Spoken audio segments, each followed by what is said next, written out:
Terima kasih Dokter Yan Corbuzier. kita Five, harus four, klar- three, two, one. kita harus klarifikasi nggak nih? Klarifikasi.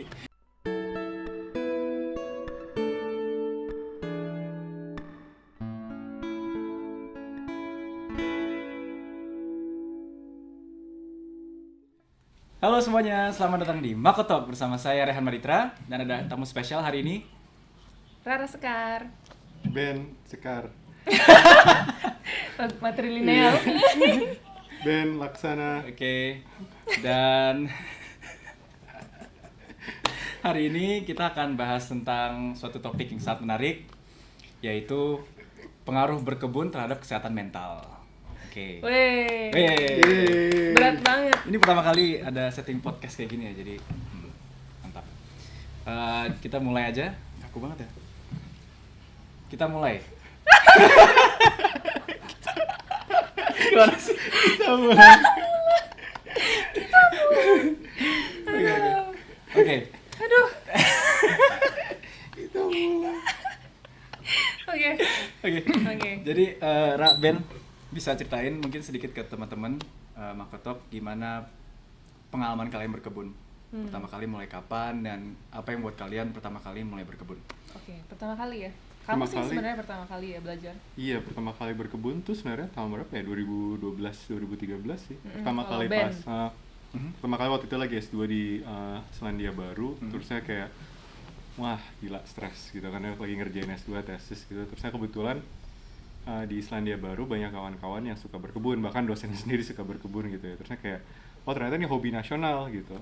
Nah, yaudah deh, coba-coba aja ikut menjadi bagian masyarakat Selandia Baru ini. Dan kebetulan banget dulu di kontrakan saya tuh ada kayak sebidang tanah kecil yang emang bisa diolah, emang Segede gini lah. segede gini, gitu ya. dan emang di encourage diolah karena itu kan lahan universitas gitu ya. Jadi mereka udah ngeset si bedengnya, jadi kita tinggal nambahin pupuk segala macam. Terus yaudah deh, nyoba-nyoba dari situ akhirnya mulai berkebun. Ternyata nanam makanan gak semudah itu, tapi serunya juga dan pengalaman baik buruknya dan segala macam mulai dari situ sih. 2012 2013 Nanti udah hampir 7-8 tahun ini ya. Iya. Tapi itu Ben dulu sih, saya kan Ben sekolah duluan tuh, aku kan belum sekolah waktu masih kerja di Bali. Nah terus pas dia udah pulang ke Indonesia, terus nggak lama setelah itu kan aku yang berangkat sekolah Yeah. S2 di Selandia Baru juga di universitas yang sama. Nah situ akhirnya si Ben meneruskan hobinya, terus kita kebetulan tinggal di satu kayak kontrakan kali ya, kita nyewa rumah. Nah ada lahan tuh gede banget di bawah yang dipakai untuk bersama sih sama tetangga. Jadi tetangga tuh dia punya ayam ya, berapa ya? 4 ya? Lupa. Pokoknya dia kayak miara ayam gitu. Terus kita jadi pengen ngolah si lahannya. Jadi kita dapat telur dari mereka dan kadang bantuin kasih makan ayam-ayamnya. Tapi kita berkebun di situ dan mereka juga boleh ngambil apapun lah hasil, berbagi lah gitu, santai banget. Nah lahannya tuh cukup gede sebenarnya. Terus kita tuh rumahnya persis di belakang hutan kota. Jadi view-nya kalau lihat di foto-foto tuh emang gila banget sih. Emang itu nggak ada lah, itu hoki banget kita dapet rumah kayak gitu, lahan kayak gitu. Cuman ya emang rumahnya dingin banget. Terus cuman sepetak segini, tapi lahannya gede. Nah awalnya tuh persis banget kata Ben, lebih kayak awalnya agak kayak pressure gitu. Pressure karena kok semua orang bisa berkebun organik di rumah. Jadi kayak home gardening. Itu hal yang normal banget lah. Hampir semuanya ya. Mungkin hampir semuanya ya bisa dibilang. Intinya kalaupun kamu Palingan pernah mencoba gitu. Iya, apakah dia mendalaminya secara ekstrim atau enggak ya itu beda-beda lah ya. Karena kan orang nggak semuanya punya lahan yang besar. Maupun waktu. Nah, tapi kok kayaknya hampir semua teman kita berkebun, dosen kita berkebun. Bahkan kalau misalnya aku lagi bimbingan, dosen pembimbingku suka, oh nih saya bawa bayam dari kebun atau tomat, atau dia sih senangnya kentang ya, dia nanam kentang gitu. Terus kita yang, bawa apa ya? Nggak bisa, bawa mie goreng. Nggak bisa, maksudnya kayak pas awal-awal, aduh kok nggak. Jadi nggak bisa ikut dalam moda bertukar, cara orang bertukar di sana, saling memberi hadiah tuh nggak mesti kayak kamu beli sesuatu yang mahal. Kadang aku ngeliatnya teman-teman kita ya, apa teman-teman kita yang miskin ya, iya juga sih. Gue dulu pernah bawa mie goreng sih, malu. Iya, pas potluck. Adanya itu ya. Pas potluck. What is this, Ben? Traditional Indonesian food. Padahal itu jadi kayak mie tradisional Nigeria Iya. gitu kan sekarang. Sedangkan yang lainnya tuh bawa makanan-makanan yang hasil dari kebunnya gitu. Yang gitu. fresh kayak gitu. salad sih Oh, ini mungkin. gue baru panen tadi malam, itu si brokolinya, terus masak aja buat hari ini. Iya, atau paginya mereka panen terus langsung dibuat jadi salad. Kan agak jadi kayak kok kok kayaknya gampang, kenapa kita nggak bisa dan sama sekali nggak punya pengetahuan ke itu. Jadi pertanyaan lebih kayak gitu. Akhirnya mulailah kita sotoy kan. Pertamanya baca-baca buku gitu. Nah di sana tuh ada perpustakaan kota kan. Jadi kita nggak perlu selalu membeli buku tentang berkebun yang seringkali itu mahal. Kamu tau kan yang kayak yang kemarin kita lihat tuh yang kayak ensiklopedia, plants, terus cara menanam sesuai dengan musim itu pakai warna-warna segala macam. Jadi bukunya tuh enak dilihat, tapi kalau kita beli mahal tuh. Terus kalau beli online nyampenya 2 tahun lagi. Jadi karena ada perpustakaan ya udah kita minjem aja, baca bahan di perpus, foto-foto aja yang bagian penting. Berawal lah dari kesotoyan itu ya. Kita nanam aja. Coba bikin bedeng. Langsung coba praktek langsung. Bahkan awalnya bikin bedeng karena kita nggak punya akses ke bahan-bahan ya waktu itu kan nggak mau beli karena kan ya beasiswa miskin gitu kan. Akhirnya si Ben, kamu ngambil kayu bekas tuh sosok bikin bedeng gitu, jelek banget si bedengnya. Nggak rata. Nggak rata, terus ya seadanya aja sih, tapi ternyata berfungsi, berguna banget. Jadi emang benar-benar kita pakai hal-hal yang ada di sekitar kita untuk bikin lahan ini. Termasuk bahkan pupuk segala macamnya tuh ternyata sebelumnya tuh ada penghuni kosan kita sebelumnya udah bikin kayak pupuk sendiri lah gitu. Jadi terus kita melanjutkan punya open composting system gitu, namanya double bin, ada sih fotonya nanti bisa kita kasih. Nah kita cuma nerusin aja, jadi si limbah organik, sampah organik rumah tangga tuh kita olah jadi kompos, terus emang setelah beberapa bulan, jadi kita malah punya kompos sendiri, jadi enak banget. Nah dari situ aja sebenarnya awalnya, tapi emang setelah belajar, terus kayak ikutan workshop ya, 1-2 kali, terus nah ini sih, jadi di hampir setiap kecamatan atau kompleks kecamatan? Iya, nggak tahu. Pokoknya kecil lah daerah gitu kayak anggaplah Antapani gitu misalnya gitu ya. Itu ada kebun kolektifnya, kebun komunitasnya. Jadi di setiap daerah-daerah gitu ada kebunnya. Nah itu tuh dikelola sama komunitas dan emang hasilnya tuh untuk komunitas. Mereka sendiri. Jadi kita bisa gak beli sih, bahkan minta benih. Jadi benih nggak usah beli tuh, nggak usah kita beli ke mana-mana gitu. Tukeran aja gitu. Tukeran kadang, atau belajar berkebun. Atau apa sih kalau kamu nggak punya lahan, kamu bisa nyewa sepetak bareng sama orang lain, sama tetangga gitu. Terus kamu jadi kayak punya sepetak kecil buat kamu aja coba-coba. Terus apa yang waktu itu kita ikutan kayak panen raya? Jadi setiap komunitasnya setiap 6 bulan? Iya, setiap panen lah. Setiap kecamatan atau apa kebun komunitas itu punya cara panen raya bersama gitulah di tempatnya sendiri. Terusnya ya udah kita merayakan panen bersamanya itu dengan makan bareng, nari bareng, bermusik bareng segala macam. Hasil panennya. Terus udah gitu salah satu tetangga yang tinggal di daerah itu ya, si Antafangki ini ya gitu ya. Kebetulan dia tuh chef Le Cordon Bleu gitu. Jadi chef yang jago banget kan, biasa masak fine dining. Jadi dia mengolah masakan hasil panennya itu jadi kayak fine dining tapi buat jadi semua orang. Aku sampai kayak mau nangis kan. Kita berdua. Enak banget sih. Enak banget. Padahal sayur-sayuran doang tapi enak banget. Intinya tuh panen raya, bayangin kan kalau kamu bayangin di desa gitu ya, kalau di Indonesia lebih sering dengar istilah panen raya, tapi ini di kota, Wellington kan ibu kotanya. Nah jadinya tuh kita jadi banyak belajar hal di luar teknis berkebun. Dari awalnya sotoy, belajar, nyoba-nyoba, terus malah jadi belajar hal-hal lain tentang komunitas, membangun komunitas, terus kayak membangun solidaritas, kenalan sama tetangga, berbagi, terus juga punya masyarakat yang punya ketahanan, banyak deh, jadi kemana-mana jadi belajar. Jadi kalau kata Ben sama aku sih biasanya kita bilang berkebun tuh cuma medium, cara atau pintu masuk belajar hal-hal yang lebih dari sekedar teknis berkebun. Betul. Jadi pintu masuknya setelah itu kan dia berujung kemana macam-macam. Bisa, ya sesuai dengan podcast hari ini tentang kesehatan mental. Nah, bisa. Kalau misalnya dari aspek dan kita. Kalau dari aspek kesehatannya sendiri, kalau yang kalian dapatkan apa dari berkebun 8 tahun ini? Ya udahlah, berhenti aja. Oke, ya itu dia. Bisa dalam prakteknya maupun dari hasilnya juga kali ya. Karena pastinya dalam artian karena hasilnya ya banyak panen sayuran, jadi kita makan sayuran banyak banget.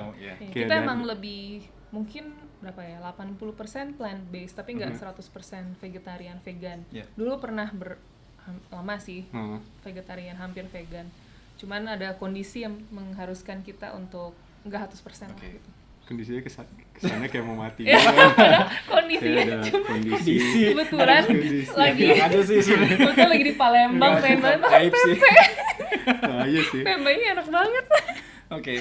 Berarti dari kesehatan fisik ya kalau itu ya. Ya. Kalau misalkan dari aspek mentalnya, mungkin yang kalian rasakan dari itu segi kayak spiritual. kan tadi kan dari hasilnya kesehatan fisik karena kita makan banyak sayuran, dan kalau dari kesehatan mentalnya si praktek berkebunnya itu sendiri sih kayak kita ngelihat sih praktek berkebun apa ya, merupakan suatu praktek yang meditatif, terutama kalau misalnya seringkali kan kita hidup di dunia yang multitasking, dan itu kayak suatu keharusan gitu untuk multitasking, sedangkan itu bisa jadi, atau mungkin Dr. Rehan bisa menganalisa ini tentang bagaimana multitasking itu sebenarnya sangat membebankan pikiran kita karena kita akhirnya memikirkan terlalu banyak hal, dan bisa jadi beberapa hal yang kita ingin bereskan jadi nggak beres gitu kan ya.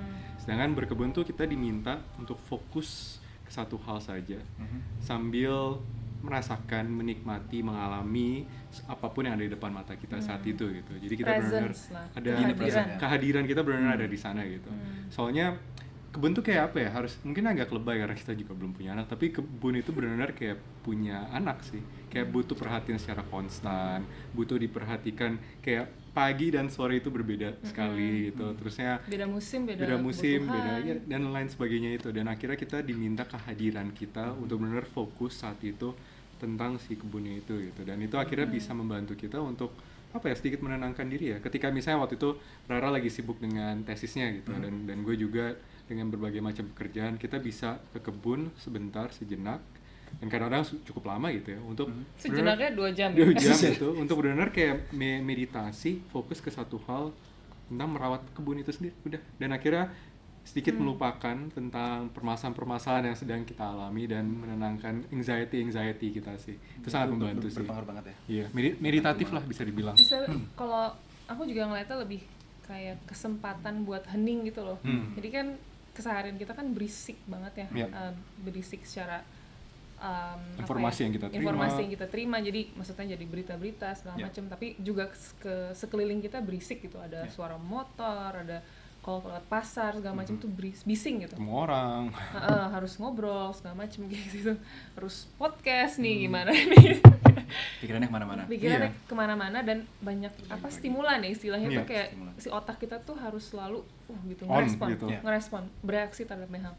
Nah kalau berkebun tuh justru kayak momen untuk hening dan lebih memperhatikan apa yang ada di sekitar kita dan bahkan di dalam kita di saat itu sih kalau buat aku. Jadi apa ya benar menjadi kayak meditasi sih, tapi meditasi yang nggak harus duduk diam terus dengerin apa atau gimana, tapi justru Yang harus ya mungkin bentuknya adalah memang meditasi, ya bentuknya adalah bekerja sebenarnya, tapi fokus pada pekerjaan itu, dan itu bukan mengosongkan pikiran sih, tapi menjernihkan pikiran kalau buat aku. Jadi menjernihkan pikiran. Iya. kadang ya kalau kamu lagi nulis apalagi mengerjakan sesuatu lah, kan suka ada stuck ya, jadi kayak stuck nih, mau bikin apa nih, mau dibawa kemana nih. Ya.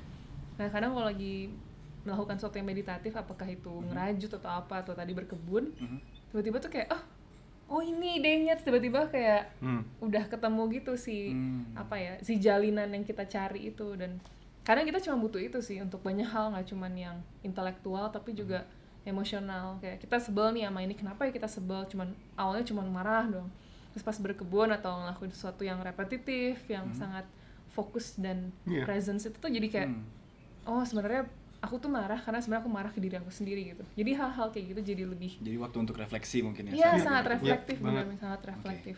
Soalnya banyak banget kegiatan berkebun tuh yang repetitif, kayak misalnya hari ini atau jam ini saya akan mengolah tanah, literally. Jadi kayak cuma ambil sekop, olah tanahnya selama 1 Itu jam. aja?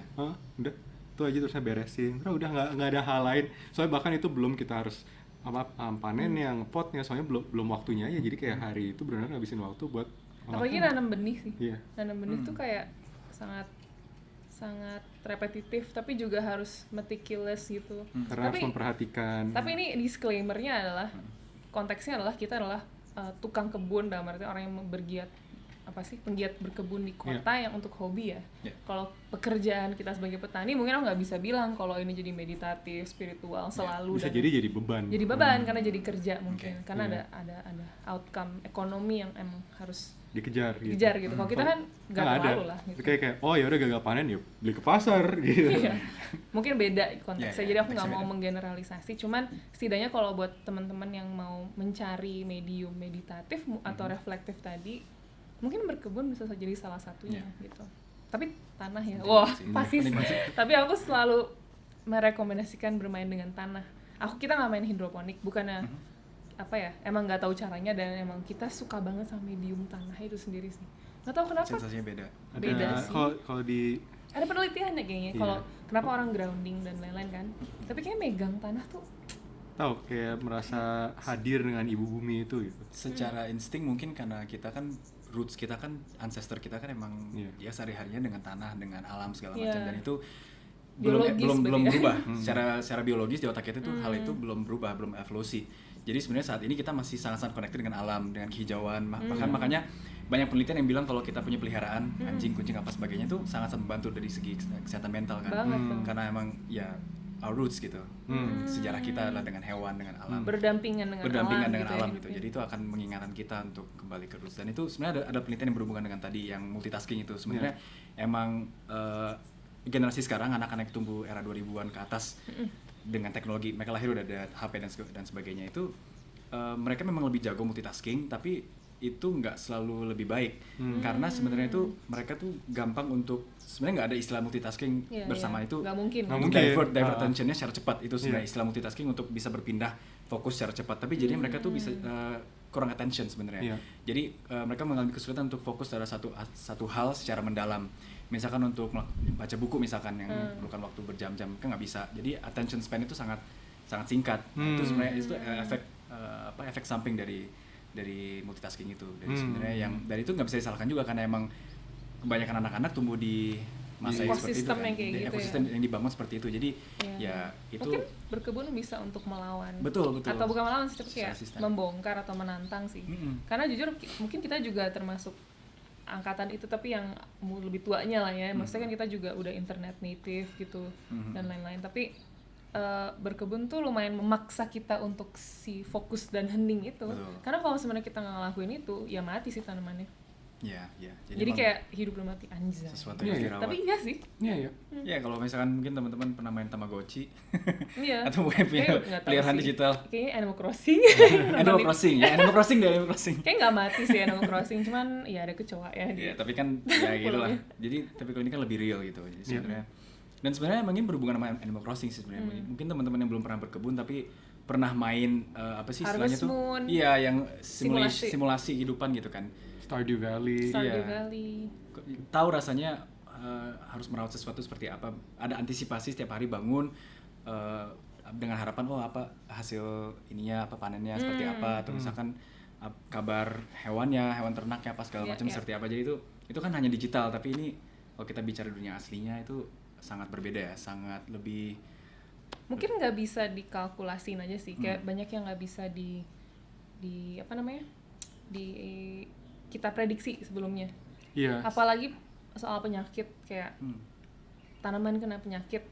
Nah ini sebenarnya banyak faktor dan kita jadi banyak belajar. Misalnya faktor krisis iklim gitu, perubahan iklim yang awalnya tuh kita ngiranya jauh banget kayak dampaknya itu cuman dirasain sama petani atau orang masyarakat hutan atau apa.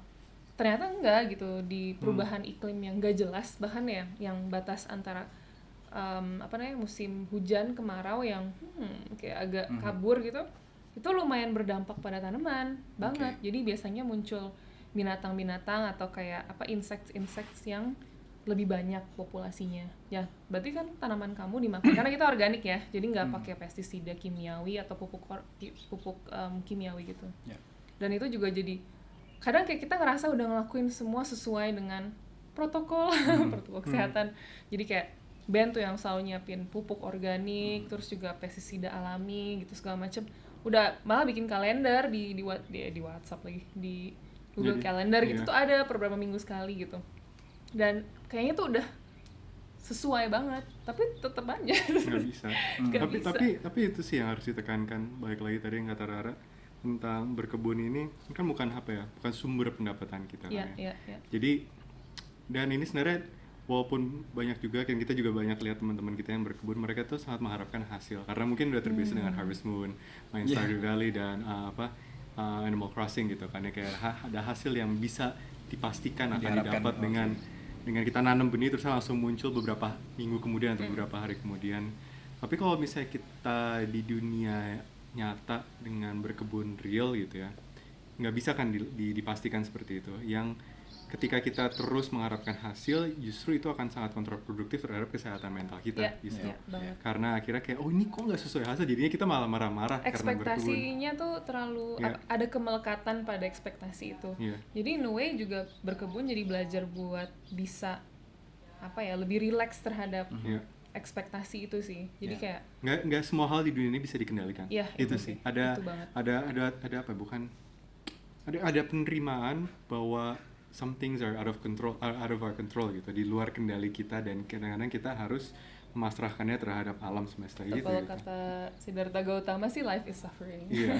Tapi emang kayak iya gitu, maksudnya pasti kita mengalami suffering, kesengsaraan dalam satu bentuk apapun lah, meskipun kita merasa jadi orang yang bahagia dan lain-lain. Itu realitas aja. Tapi dengan itu juga jadi proses pertumbuhan buat kita sebagai tukang kebunnya dan tanamannya. Jadi ketika tanamannya tumbuh, kita pun ikut tumbuh dengan tanamannya, kita pun mulai mempelajari tentang si tanamannya. Tapi selain itu juga relasi kita dengan tanamannya, kita dengan kebunnya, kita juga akhirnya mempelajari relasi diri kita dan diri kita sendiri. Kayak sebenarnya apa sih yang bikin kita marah? Kenapa kita marah banget? Kenapa si tanaman ini nggak bisa memberikan hasil yang kita inginkan gitu? Tapi kita yang bodoh. Iya.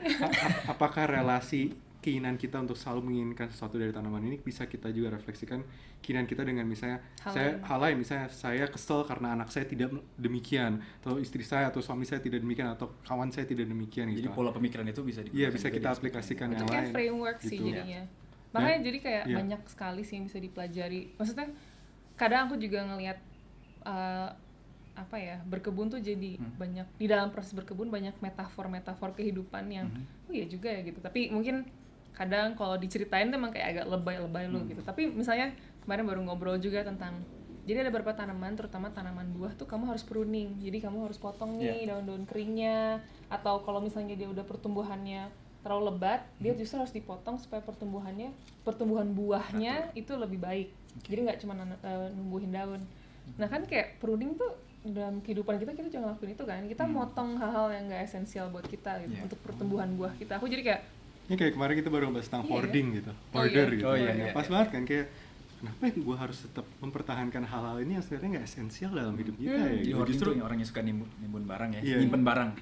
Justru benar banget, dan justru malah ini menghambat pertumbuhan saya sendiri dan akhirnya justru merusak kesehatan mental saya sendiri gitu. Tapi kan seringkali kita tidak bisa menyadari hal-hal itu, dan mungkin berkebun, dengan kita memahami berkebun sebagai proses pertumbuhan ya, bukan hanya sebagai satu hal yang bisa kita ambil hasilnya, kita akhirnya bisa memahami tentang diri kita, termasuk proses mental yang ada di dalam kepala kita juga gitu. Apa yang sebenarnya terjadi, relasi-relasi yang ada dengan diri kita segala macam. Jadi suatu berkebun bisa dipakai sebagai medium refleksi tadi, benar tadi, tapi juga sebagai proses pendewasaan diri kita. Selama kita melihat si berkebun itu sebagai tempat pembelajaran sih.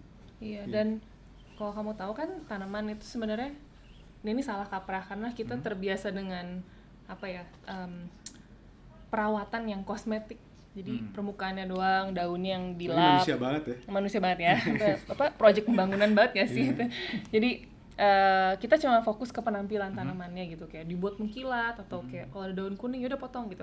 Itu penting juga untuk perawatan tanaman, tapi itu kan cenderung permukaan ya. Nah sebenarnya tanaman itu, terutama tanaman pangan, yang menentukan lahir matinya atau kesehatan atau keberhasilannya itu sebenarnya tanahnya. Jadi kamu kalau nanam apapun, kamu harus lihat kondisi tanahnya. Kondisi tanahnya tuh apakah nutrisinya cukup, apakah teksturnya atau teksturnya itu yang dibutuhkan oleh si tanamannya. Ada yang butuhnya lebih kering, ada yang lebih kayak pasir, ada yang lembab, ada yang kelembabannya rendah. Menyesuaikan tanamannya. Tapi intinya si tanaman itu hanya bisa benar-benar sehat kalau si kondisi atau ekosistem yang ada dalam tanahnya tuh tepat, ideal buat dia, sehingga dia bisa kalau dikasih tambah pupuk organik yang baik itu dia bisa lebih besar buahnya segala macam, jadi kayak lebih sehat, bisa bahkan menghasilkan benih, nanti benihnya itu kita bisa semai lagi, terus kayak ada siklus kehidupan. Nah bayangin sih tanah itu adalah metafor untuk lingkungan kita gitu. Kayak aku selalu ngebayangin apa sih yang kita butuhin supaya jadi tanaman yang sehat gitu.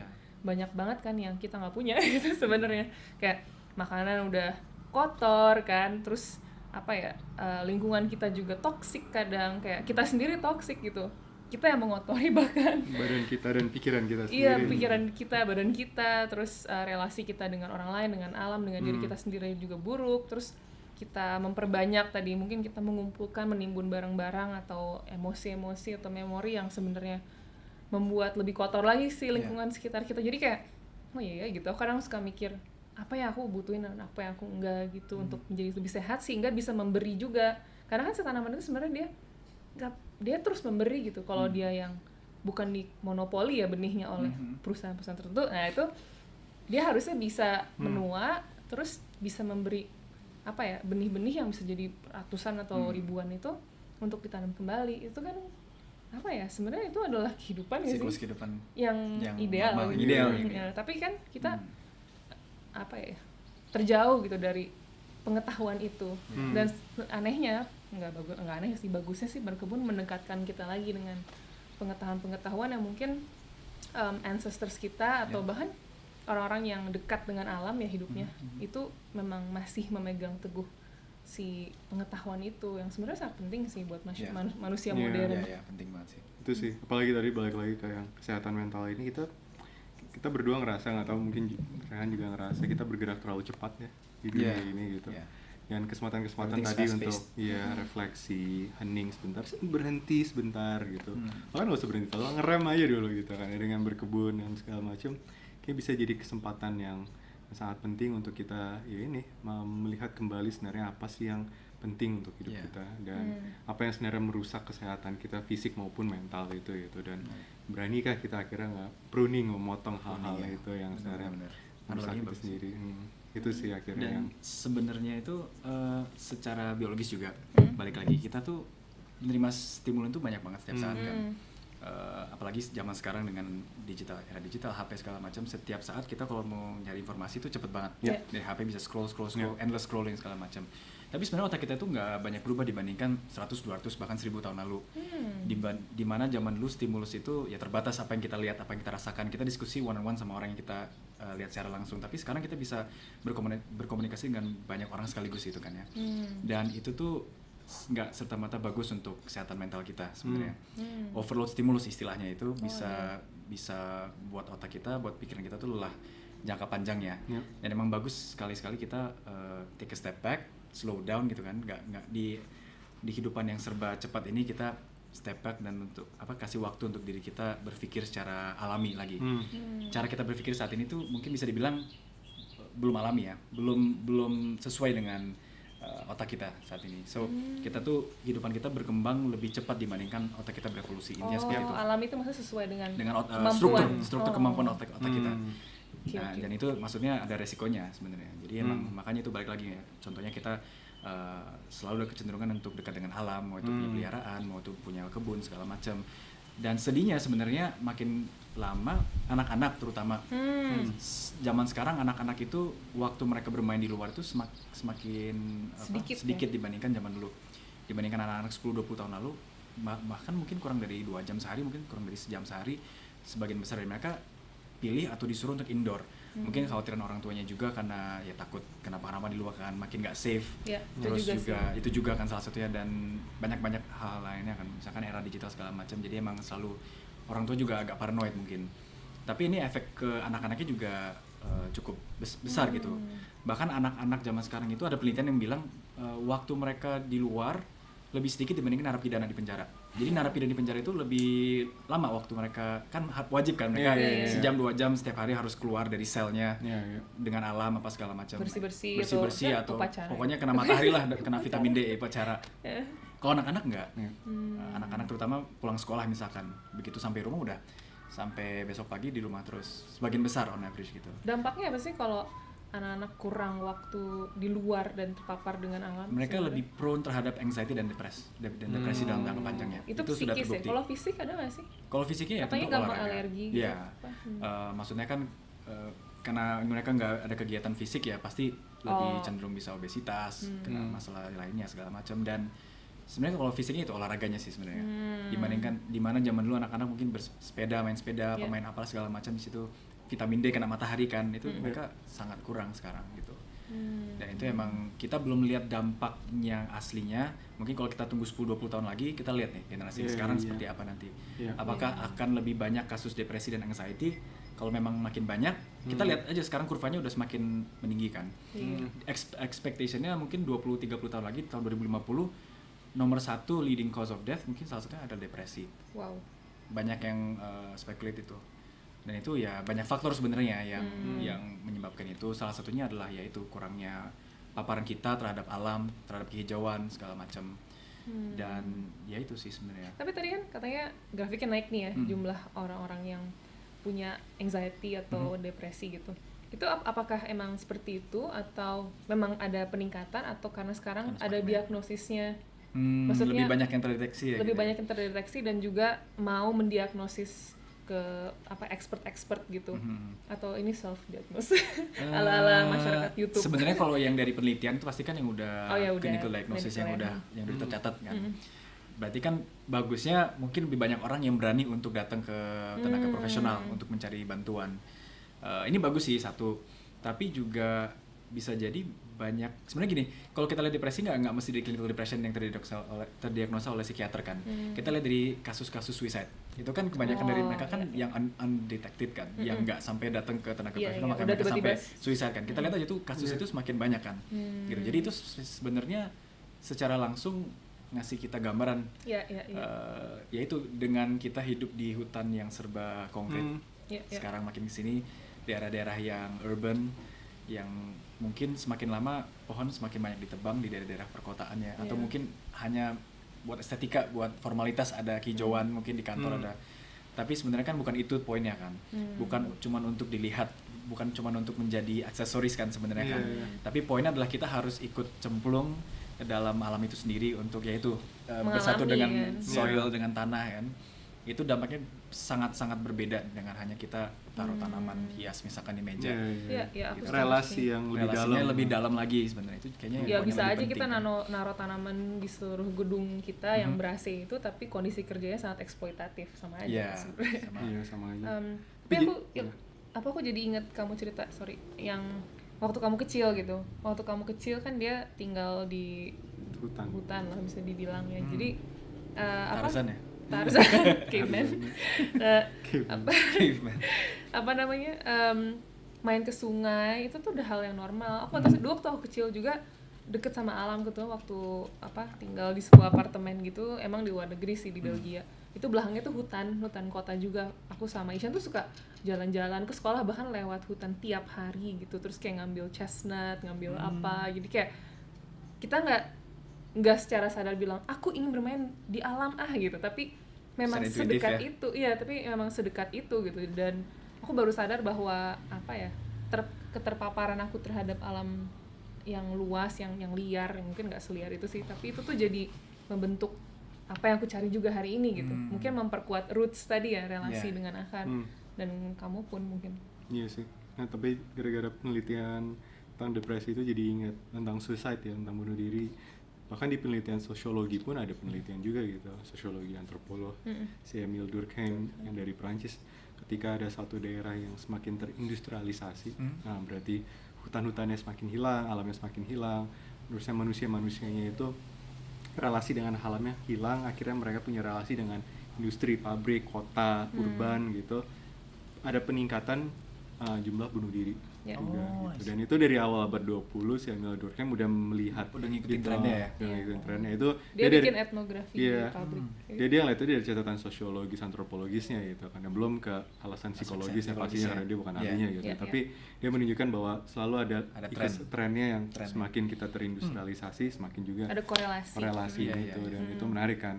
Berarti emang mungkin sekali lagi kan korelasi bukan kausalitas ya, tapi mungkin bisa kita pelajari dari hal itu adalah bisa jadi emang kita membutuhkan hubungan yang erat itu dengan alam untuk membantu kita berpikir sedikit lebih jernih. Dan aku ngerasa karena kan kita punya project, jadi di dalam rumah ada cuma 4x4 nih, jadi kan sebenarnya ini kecil banget ya tanah kita yang kita garap jadi kebun, balik lagi berkebun. Terus aku mikir, waduh ini kecil banget nih, bahkan buat nanam diri sendiri aja lebih banyak gagalnya, soalnya dimakan hama dan lain-lain lah, hama lah gitu, berbagi sama hewan-hewan gitu. Akhirnya aku pengen ngegarap lahan yang di depan pagar, jadi sebenarnya itu fasum sih, fasilitas umum ya kategorinya, yang dimiliki oleh, nggak tahu dimiliki siapa, kompleks enggak, pribadi enggak, pokoknya tahu kan lahan-lahan yang ada trotoar dikit segala macam. Nah kita garap itu, dan waktu itu aku bilang aku pengen konsepnya kayak food forest, jadi pangan-pangan lokal, terus juga ada pohonnya teduh, terus ada rimpang-rimpangan, ada cabai, ada apa, pokoknya hal-hal yang kebutuhan pangan yang keseharian dan bisa dipanen dengan cepat, tapi juga perennial, jadi nggak harus kita panen terus selesai gitu loh, jadi usianya agak panjang. Dan akhirnya tuh kayak setelah 6 bulan mungkin ya, waktu itu kan kita garap akhir tahun lalu, sekarang udah mau Juli ya, udah Juli sih ya. Udah kayak hutan gitu kan, kamu lihat sendiri, jadi kayak ada hutan kecil, dan itu tuh ternyata mengubah banget microclimate di rumah kita, jadi jauh lebih adem. Kita bikin kita nanam markisa, dibuat jadi kayak trellis gitu, itu jadi adem banget. Kita nggak pernah kepanasan di dalam rumah kecuali di lantai atas, karena mungkin ya lantai 2 biasanya kan emang lebih kena matahari langsung. Kena matahari langsung ya. Cuma kalau di bawah tuh adem banget. Terus juga kita kalau lihat tiduran di bawah gitu ya, di karpet, terus ngeliat jendela tuh ada daun pisang, terus ada pohon, jadi kayak ngerasa di hutan hujan gitu, tropis gitu. Jadi kayak itu sangat menenangkan sih buat aku. Dan mungkin ada penjelasan ya bagaimana ya itu kedekatan dengan alam tuh memang lebih menyehatkan untuk tubuh, satu ya karena oksigen dan lain-lain, tapi juga untuk pikiran. Dan dengan berkebun sebenarnya kita bisa menciptakan ulang atau mendekatkan dalam skala kecil alam dengan kita gitu.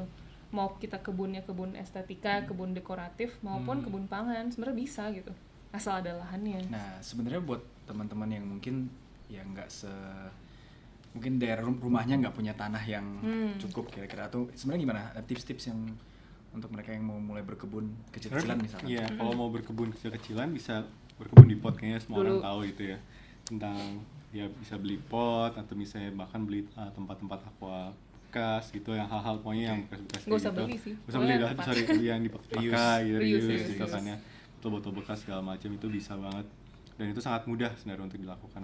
Pokoknya cari aja. Ini di sini harus sedikit riset sih, kayak misalnya tanamannya ini butuh matahari yang banyak atau tidak, berarti kan harus nyari spot-spot. Oh ini mungkin balkon saya matahari lebih banyak, jadi ntar tanamnya di sana, potnya taruh di sana. Oh ternyata dia nggak butuh matahari yang banyak, mau bisa taruh di kamar gitu ya, matahari yang terlalu banyak gitu. Jadi harus sedikit riset, sangat mudah. Jadi harus selalu menyesuaikan aja dengan tanaman yang ingin ditanam aja dulu. Jadi harus kayak meneliti lebih dahulu tentang tanaman itu sendiri. Nah itu sih sebenarnya. Nah ini kita juga selalu cerita, kalau aku sama Ben tuh nggak percaya sama green thumb ya, kayak bertangan dingin atau tangan panas, tangan hangat, panas dingin, panas dingin aku, panas dalam. Kayak gue nggak bisa nih Ben, pokoknya semua yang gue sentuh mati. Gitu. Iya, dulu aku kayak gitu soalnya, kayak beli di benih-benih yang di kayak toko bangunan gitu kan, atau di supermarket, kok nggak ada yang tanam. Sebenarnya ternyata setelah kita pelajari beberapa tahun ini, bukan karena kita kayak takdirnya untuk tidak menanam, menurut aku enggak sih, cuman kita sangat tercerabut dari pengetahuannya. Jadi kita intinya bodoh sih, kita bodoh, nggak tahu aja. Jadi kayak tanaman ini tuh kebutuhannya apa, tanahnya seperti apa, tadi mataharinya kayak gimana, harus menyesuaikan dengan masing-masing. Terus Research dulu lah. Nah aku kadang suka dapat pertanyaan-pertanyaan yang, Mbak Rara saya nanam ini enaknya mau nanam ini gitu, harusnya kayak gimana ya. Jadi kayak teknis banget, sedangkan waktu itu kita mengalami hal yang sama, sumpah tinggal Google. Iya. Kayak benar-benar misalnya kacang panjang. Nanti cara menanam kacang panjang itu ada di YouTube biasanya, ada orang yang udah bikin tutorial. Ada juga artikel dari website agro tani lah, apalah, ada banyak deh ahli-ahlinya lah, Turbus lah, apa segala macam. Tinggal ke sana, nanti mereka ngasih tahu kebutuhannya seperti ini, airnya seperti ini. Itu banyak banget. Dan mungkin emang yang kita butuhin adalah anak-anak muda, anak kreatif, misalnya di industri kreatif yang bisa menerjemahkan itu dalam bentuk yang lebih enak dilihat sih. Kayak nah, jadi buku-buku yang kita pinjam waktu di perpustakaan kota Wellington itu bentuknya tuh cakep banget, kayak infografis, terus kadang ada kayak sketch gitu, terus fotonya juga foto-foto high resolution, jadi oh gini ya tanamannya, terus dijelasin nanti juga kemungkinan kamu akan mendapatkan penyakit ini, apa yang kamu lakuin, tips-tips membuat pestisida organik segala macam tuh ada banget semuanya dan enak dilihat. Mungkin itu yang kurang, karena kan terlalu kayak teks banget ya, orang Indonesia kan malas baca, kalaupun baca nggak paham gitu kadang kayak ini apa ya gitu, mungkin bahasanya terlalu teknis. Nah itu yang kita butuhin sebenarnya, karena sumpah gampang banget kok. Dan kalau gagal, oh ya berkebun itu udah pasti gagal. Nggak mungkin nggak gagal. Jadi jangan pasti gagal. Sebenarnya melatih orang yang perfeksionis ya sebenarnya untuk bisa keluar dari comfort zone. Aku tuh perfeksionis banget dulu, cuma sekarang kayak nggak bisa, pasti gagal. Ya, gitu. Bahkan kalian kayak tanaman yang paling gampang tanam aja, misalnya kayak bayam sama kangkung, wah udah tumbuh nih, bagus tumbuhnya, kira dalam waktu 3 minggu habis ya dimakan hama, gagal. Kita sama sekali nggak stres gitu. Makanya kayak balik lagi malah makin tadi, kok jadi mental health hubungannya kok buruk ya. Makanya balik lagi tadi bisa kayak gitu. Bagaimana kita sebenarnya, untuk apa kita berkebun gitu. Kalau misalnya kita ingin memahami tumbuh bersama si kebunnya itu sendiri, ingin mempelajari tentang relasi kita dengan kebun maupun relasi kita dengan diri kita akan melihat kebun sebagai tempat untuk kita tumbuh berkembang. Bagian dari kita sih. Bagian dari kita, tapi balik lagi tadi kalau misalnya kita melihat berkebun hanya ingin hasilnya gitu. Ingin Instastory ya.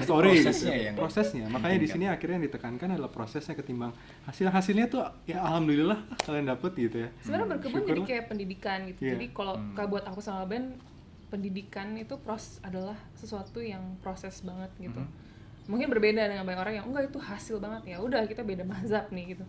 Nah kalau kamu ngelihat berkebun sebagai hobi ya, tapi sebagai medium pendidikan, pembelajaran bersama itu ya kayak gitu sih. Dan banyak hal yang kamu dapetin tanpa kamu sebenarnya sadari kamu udah dapetin sih dalam perjalanan itu gitu. Bukan yang kamu hari ini kerasa banget nih aku jadi kayak mental health-nya membaik, nggak gitu sih, nggak bisa sih. Makanya pas kamu nanya kita nggak pernah ngukur, tapi aku tahu semenjak berkebun, satu emang lebih sehat makanannya karena nggak pakai pestisida, benihnya semua organik.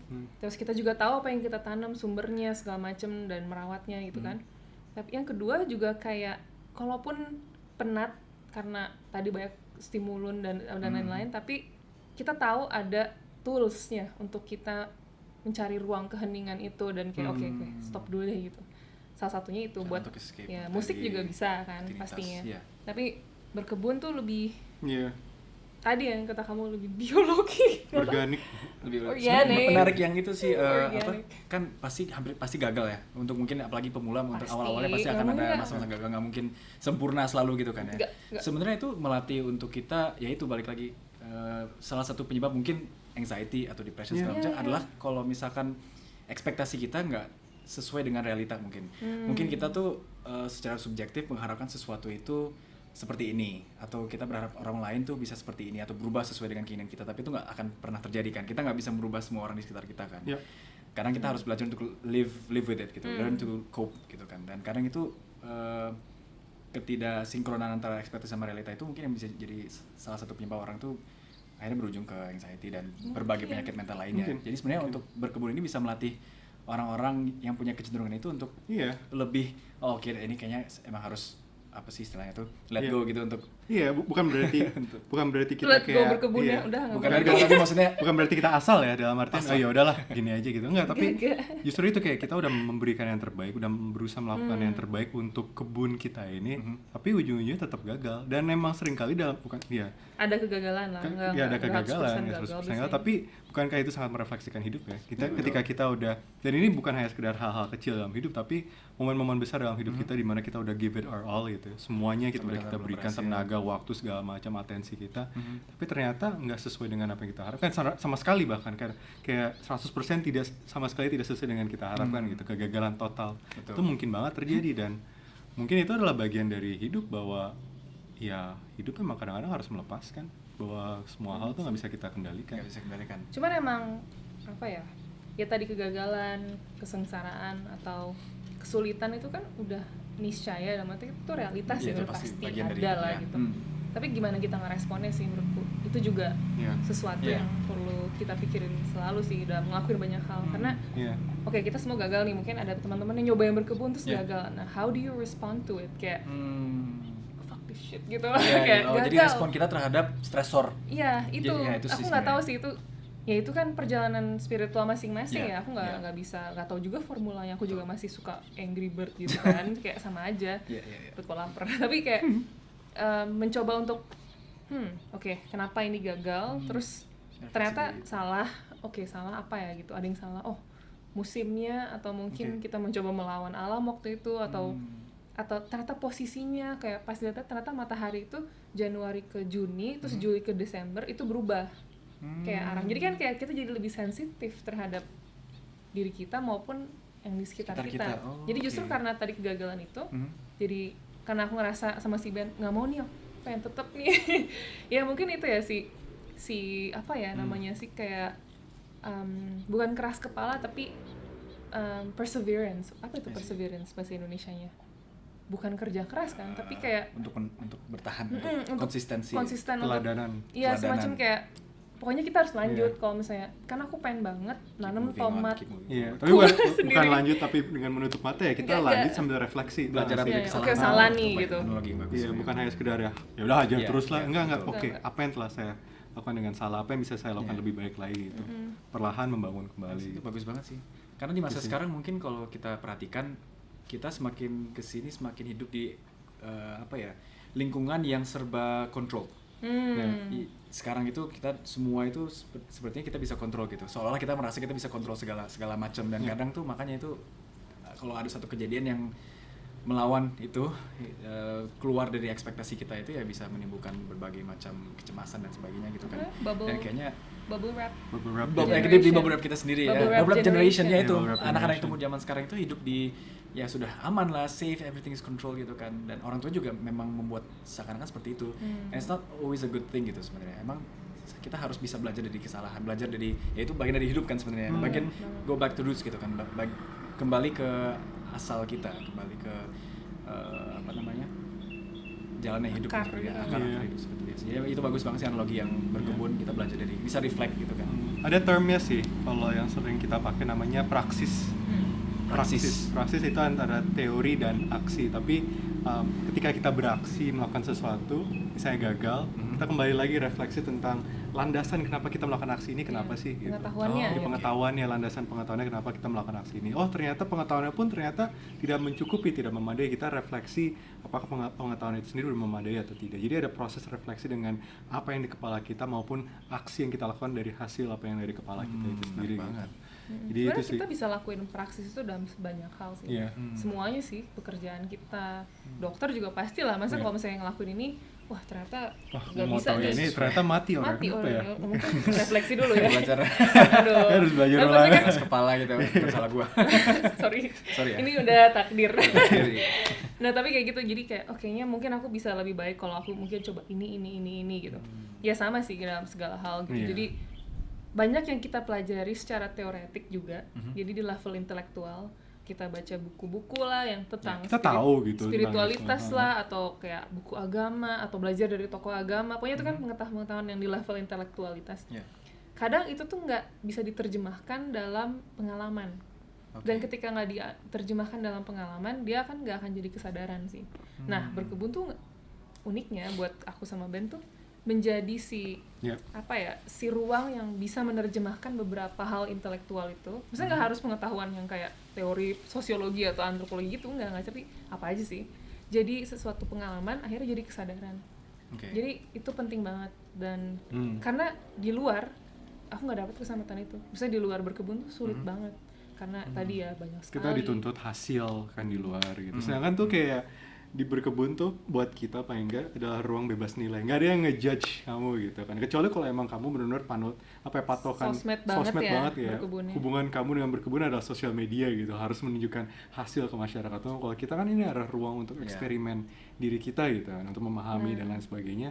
Jadi benar-benar kayak ruang bebas nilai di mana kita bisa kayak mencoba hal-hal baru, mencoba hal-hal yang dulu kita anggap omong kosong dan ruang aman ini sih, ruang mungkin aman nggak bebas gitu. nilai 100% Iya, ya. iya. Ruang aman, Ini ruang ruang aman. aman, safe space gitu. Sorry, bebas dinilai.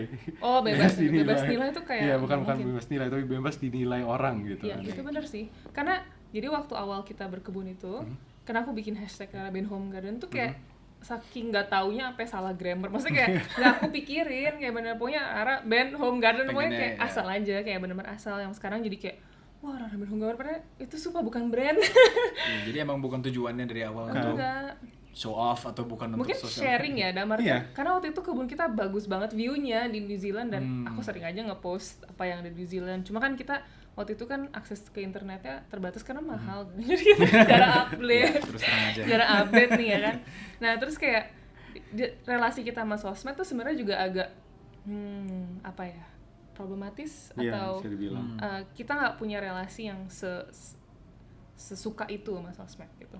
Jadi nggak apa ya? Kadang aku ngerasa aku terlalu terkonsumsi oleh medianya, termediatisasi gitu kalau bahasa teman kita Roy Taniago itu. Jadi malah apa yang aku lakuin itu dipengaruhi karena ada si medianya. Iya. Misalnya kayak Saya adalah sosmed iya, kasarnya. jadi kamu ngerasa Apa yang kita kayak lakukan untuk jadi kamu udah ngemikirin aku ntar bakal panen itu nanti fotonya bakal gini.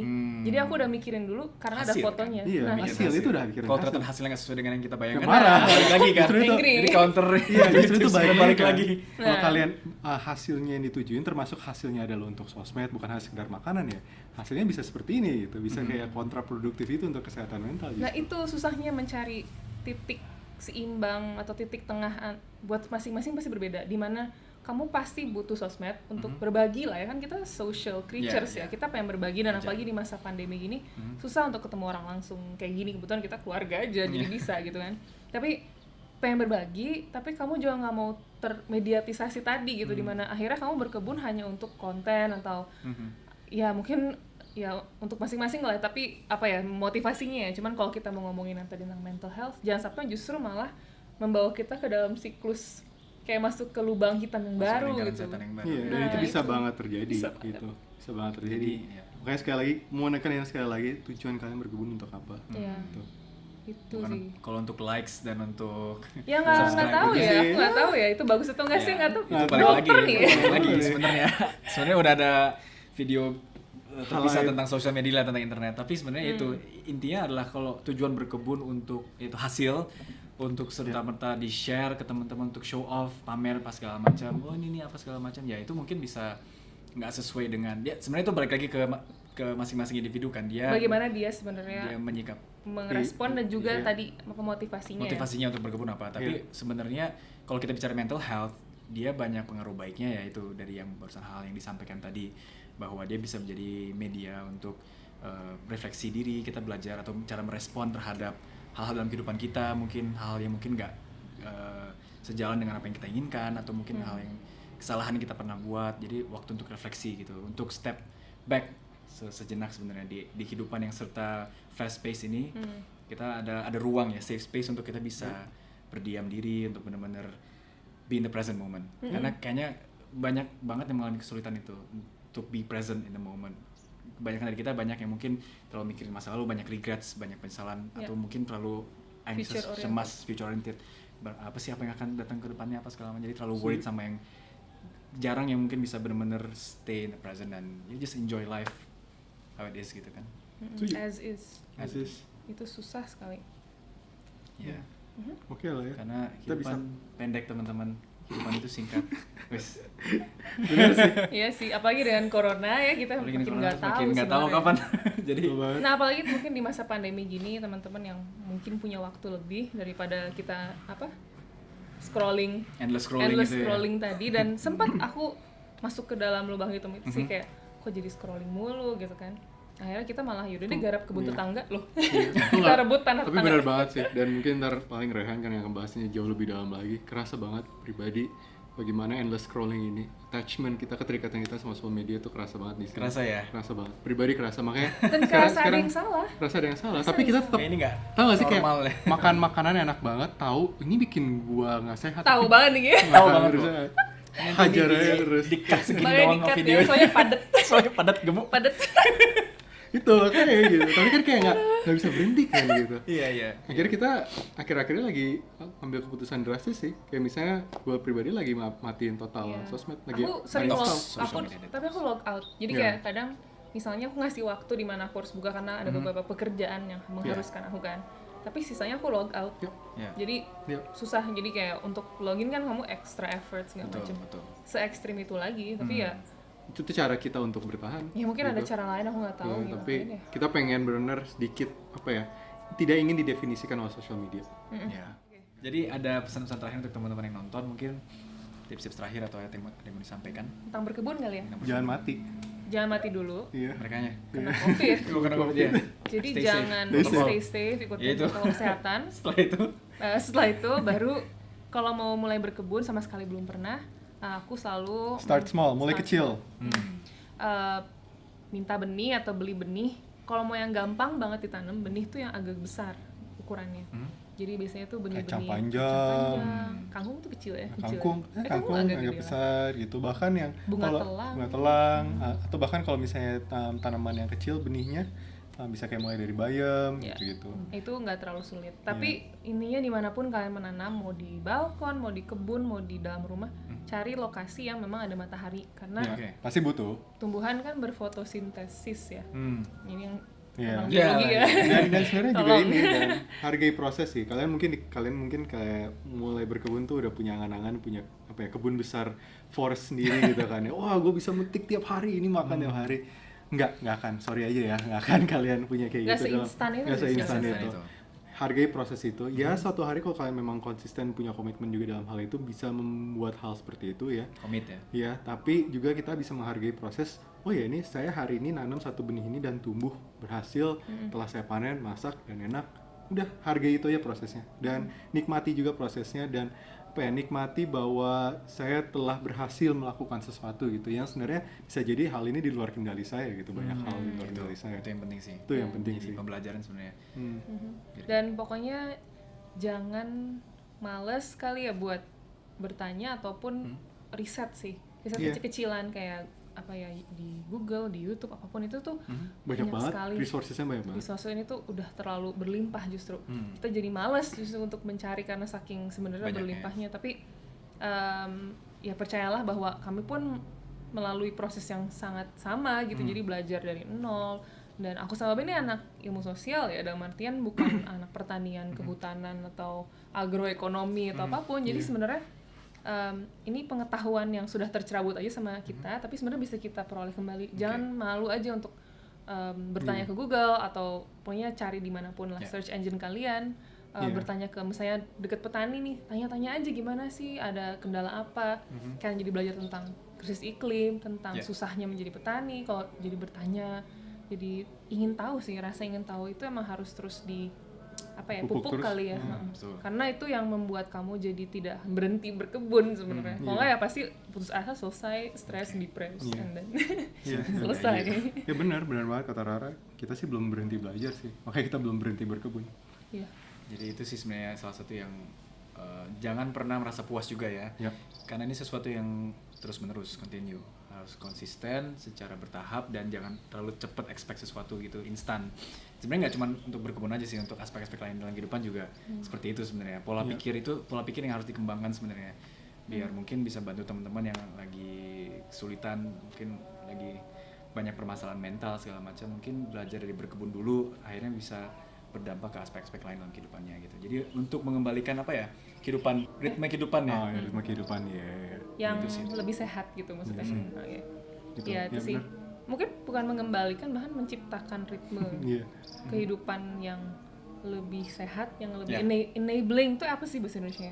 Memungkinkan enggak sih? Iya. Yang memungkinkan kita untuk bertumbuh gitu. Iya. Oke. Itu penting banget, dan pasti setiap orang punya formulanya beda-beda sih masing-masing. Tapi kita harus bekerja dan belajar untuk mencari itu gitu, nggak yang tiba-tiba terberi terus kamu dapat. Kayaknya polaku emang dari dulu emang endless scrolling nih kayaknya gitu. nggak gitu sih ternyata, sayangnya. Berarti intinya ada motivasi dulu ya, teman-teman mulai dulu mengembangkan interestnya.